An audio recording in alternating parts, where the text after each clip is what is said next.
My name is Darryl Laycock. I'm an advocate against violence of all kinds, having lived a violent life myself in outside Manchester for many years.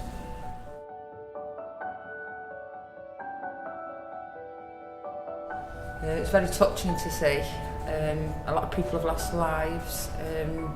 It's a very strong illustration, the angel. Knife crime affects more than just the direct victim, doesn't it? It does, yeah. What kind of effect does it have on the families involved? Wide circle of things, really. Having to take time out to go court, trials,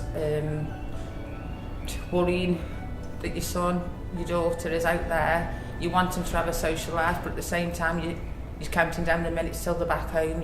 You're worried what's going on while they're out of the house. I work with kids. I've worked with 27,000 kids in nearly 5 years. You know, definitely if I brought kids to see this and seen all the inscriptions, it'd definitely prevent further deaths. Yes, I'm Chief Superintendent Martin Evans from Staffordshire Police, and I've got responsibility for local policing for the whole of Staffordshire. To see some of the messages that have been put onto some of the blades from some of the loved ones who have lost a member of the family through knife crime is particularly impactful. And also the fact that I've actually come here today with an ex-gang member and also from a mother of a victim, to see how it's impacted on both of those, both the gang member and actually the mother has been extremely impacted. My name's Alfie Bradley. I am the sculptor of the knife angel. Well, at first obviously I made the grill out of spoons, and then we were thinking about cutlery, and then we realised what a big issue knife crime was. We wanted to create something that could really help. So so it all started from there, really. It is a case of police are working with partners and local communities, and an amnesty like this, use of the angel nationally, is a very, very strong message that we need to be passing.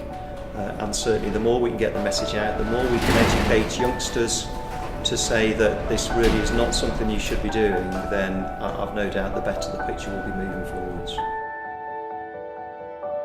How do you feel when you see the kind of effect and impact that a sculpture can have on people's emotions when they first come across it, like families and knife crime like today?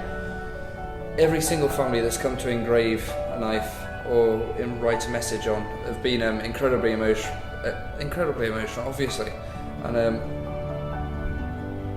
lot of them are so grateful, and so they all just say, like, thank you so much. It's the first time I've ever been able to do anything for my son or my daughter, so it's a really, really emotional. And finally, have you got any words for anyone out there who might be looking to carry a knife? What would you say to someone in that position? Don't carry a knife. It's not worth it. It's not the answer. Just don't. Well, don't be using it for violence. If you pull out a knife on somebody, blood's going to be spilled, whether it's a victim's or your own. So just hand it in. I support amnesties of all kinds, but a lot of people don't know if they've got a knife and they don't know what to do with it, whether there's an amnesty or not. You can hand a knife into the police station. Yeah, well, there's no point if, as soon as they see all the videos of all the families that have engraved the knives, and they see the angel, they'll understand the pain that's behind it and what damage it does to families. Yeah, no, there's no point carrying a knife whatsoever.